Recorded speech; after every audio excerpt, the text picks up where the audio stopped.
반. 네. 국무회의가 몇 차례 정도 기억이 혹시 나시나요?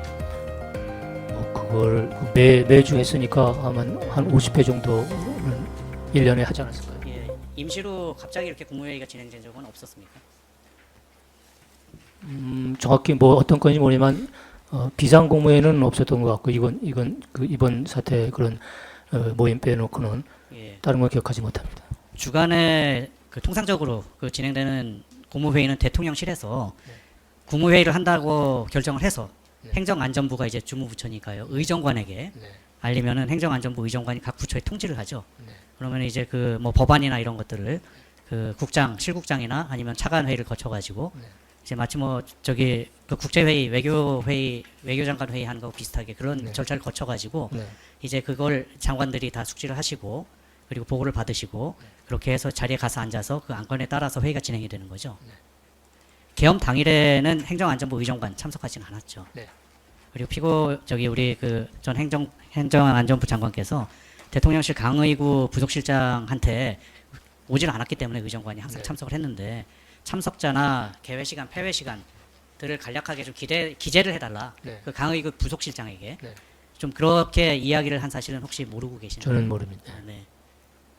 그리고 그 전에 국무회의를 하실 때 그 참석자들이 그 자리에서 서명하는 일이 있었습니까? 없었습니다. 그 회의록도 그 자리에서 만들어지지 않죠. 없습니다. 나중에 그렇죠. 전자서명 부서라고 하는 것도 전자서명이죠. 저는 해본 적이 없어가지고 그리고 전자서명인가 네네. 같습니다. 네. 그 서명을 요청을 받으셨다고 했는데요. 그 서명 요청은 대통령 집무실도 아니고 대접견실도 아니고 복도에서 어수선한 상태에서 그런 얘기가 이제 오갔던 거죠. 그럼 나중에 CCTV를 보고 저는 대접견실에서 직원이 다가오고 그걸 기억을 하고 있었는데 네네. 나중에 보니까 복도에서 그랬던 것 같습니다. 그리고 그 이야기를 마치고 바로 이제 저기 그 퇴장을 하셨고요. 네.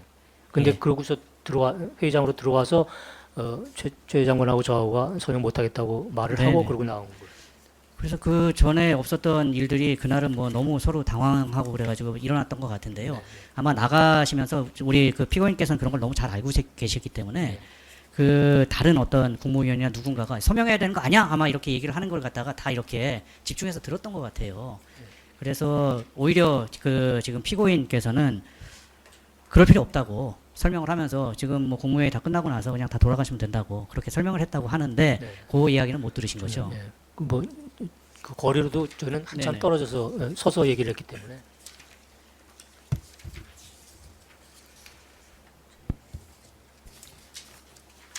그렇죠.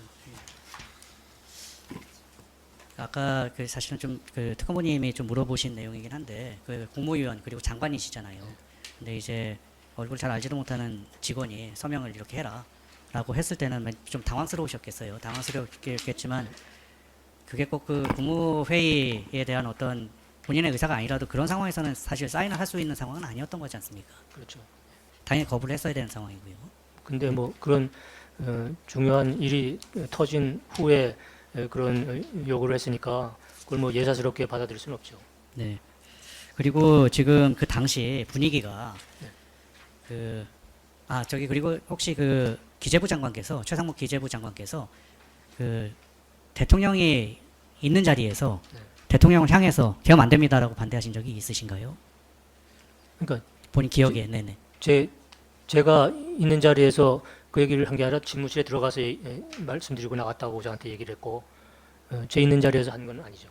근데 나중에 네네. 제가 일어나서 브리핑을 나가시기 전에 제가 자리에서 일어나서 얘기할 때 본인도 일어나서 얘기를 했다고 얘기하시고 보니까 CCTV 보니까 같이 일어났더라고요. 근데 저는 뭐 제 말씀드리는 거 신경을 쓰느라고 정확히 그 기억 못하지만 본인이 그때 같이 자기도 그렇게 반대 의견을 만류하는 얘기를 했다고 그렇게 예, 여러 진술을 모아보면 먼저 피고인이 들어가서 반대 의사 표명을 했다고 해요. 네. 집무실에. 네. 그리고 그 다음에 이제 정진석 비서실장이 들어가서 하셨다고 그러고 그리고 국무총리께서도 들어가셨는데 그때는 조금 명확하게 이렇게 반대 의사 표명을 못하고 나가 있으라고 그러고는 이제 대접견실에서 이제 얘기를 하자고 해가지고 좀 나오셨다고 그러고 그래서 지금 또 말씀 들어보니까 최상목 그 저기 기재부 장관께서도 반대를 또 따로 하셨다는 거네요. 그러니까 정진석 실장하고 최장목 장관님이 나중에 도착하는 대로 바로 제가 정확히 기억하는 거는 최 부총리는 제 옆에 앉았기 때문에 앉자마자 그 얘기를 하시고 강하게 그 반대 의견을 얘기하고 그래서 내가 빨리 들어가서 대통령께 말씀드리라고 막 그러니까 들어가서 말씀드리고 나와서 말씀드렸는데 안 들으신다는 얘기를 저한테 했고 그러고 나서 정진석 실장이 또 도착을 해서 아까 말씀드린 대로 그랬더니 대통령께서 부르셔가지고 들어가서 나와서 내 말씀드렸는데 또 안 들으신다고 그래서 제가 분명히 그 3, 40분 동안에 추가로 오신 분 중에 그 두 분은 집무실에 들어가서 대통령께 말씀하고 왔다는 얘기를 본인 입으로 한 걸 제가 들었습니다. 네, 그 증인께서 대통령 집무실에 이제 처음에 들어가셔가지고 그 이제 논거를 가지고 반대를 하셨다라고 말씀을 대통령 앞에서 말씀하셨고 나오셔서 대접견실에서는 대통령 앞에서 그 개헌 반대 의사를 표명하신 적은 있으신가요? 대통령 앞에서 다른 국무위원들이 있는 자리에 다른 국무위원들이 있는 자리에서 브리핑룸으로 나가실 때 예, 제가 나갈 때 자리에서 일어나서 네, 다시 한번 간청드립니다. 네, 네. 대통령께 대통령 제대로 보필하려고 이러는 거 아닙니까? 다시 한번 재고해 주십시오. 그 얘기를 제가 했고 최상국 국정원도 그때 같이 저하고 일어나서 그 얘기를 했다는 겁니다. 네. 그러니까 그러고 나서 나가신 줄 알았는데 앉아가지고 2분 동안 말씀을 하시고 그때 장관 몇 명이 또 오고 그때는 얘기할 기회가 없어서 못했는데 아까 뭐 오 장관이 제 들었다는 것도 그 사람의 기억이니까 제가 그건 확인할 수 없습니다. 아까 말씀 주신 사항 중에 조금 명확하게 해야 할 부분이 있는데요. 그때 이제 대통령을 포함해서 11명의 그 국무위원들이 이제 앉아 계셨어요. 그래서 제가 얘기할 때는 11명이 아니죠. 네네. 저기 송미령 장관까지만 왔을 그 거고 후에 이제 11명이 조경 장관하고 채워졌는데요. 오영 장관이 추가로 왔을 때는 네. 제가 일어나서 말씀드린 다음에 왔기 때문에 그 두 사람은 봤을 리가 없죠. 네, 맞습니다. 그 저기 혹시 증인께서는 그 상황을 그 송미령 장관하고 또 다른 한 분이 오시기 전에 도착하기 전에 상황을 국무회의로 인식하고 계신 건 아닌가요? 저는 처음부터 국무회의가 그날 있었다고 생각하지 않는 사람입니다. 송미령 장관하고 또 다른 한 분이 오셔가지고 11명이 돼서 다 앉아서 말씀을